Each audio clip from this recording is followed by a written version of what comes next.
প্ৰকাশক কোচ ৰাজবংশী ভাষা অধ্যয়ন গৱেষণা আৰু উন্নয়ন সমিতি। ইয়াৰ পোনপটীয়া গ্ৰন্থখনৰ লিখক নাই, এইটো নিশ্চয় সন্মিলিত প্ৰচেষ্টাত এইখন লিখা হৈছে। ইয়াৰ সচিব উৎপল সিংহ আৰু অধ্যক্ষ হৰমোহন মেধি, তেওঁলোকৰ নেতৃত্বত হয়তো এটা দলে এই গ্ৰন্থখন লিখি উলিয়াইছে। ভাষা এটাৰ ব্যাকৰণ থকাটো অতি জৰুৰী।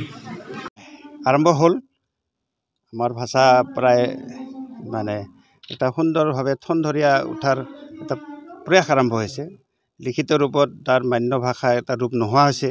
আমাৰ লেখা মেলা এই ভাষাত হ'ব লাগিব, কিতাপ পত্ৰ হ'ব লাগিব, লিখনি আমাৰ ৰাইজে নিজৰ ভাষাত লিখিব লাগিব। নিজৰ ভাষাততো নিলিখে আৰু সেই ব্যৱস্থাও নাই, আনুষ্ঠানিক ব্যৱস্থা নাই বা শিক্ষানুষ্ঠানত এই ভাষাৰ ব্যৱহাৰ নাই। ফলত ভাষা তাৰ লিখিত ৰূপ নোহোৱাৰ কাৰণে লাহে লাহে হয়তো হাৰাই যাব, গতিকে বিলুপ্ত হৈ যাতে নাযায়। আমাৰ ভাৰতত বহুত ভাষা বিলুপ্ত হৈছে, আমাৰ যাতে সেই দশা নহয়, আমাৰ ভাষা যাতে বাচিয়ে থাকে। মানুহে যাতে নিজৰ ভাষাত কথা কোৱাই নহয়, যাতে লিখা মেলিয়া কিতাপ পত্ৰ চবতে যাতে ব্যৱহাৰ হয়, তাৰ উদ্দেশ্য লৈ আচলতে এই অনুষ্ঠান আৰম্ভ হৈছে।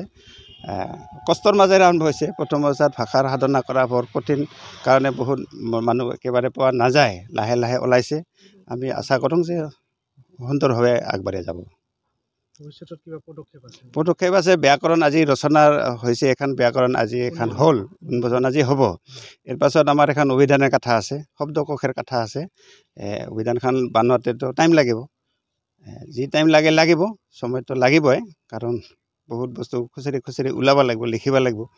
গতিকে হওক, সময় লাগিলেও কষ্ট হ'ব, হওক, কিন্তু অভিধানখনো হ'ব। পদক্ষেপ পৰৱৰ্তী শীঘ্ৰ হ'ব।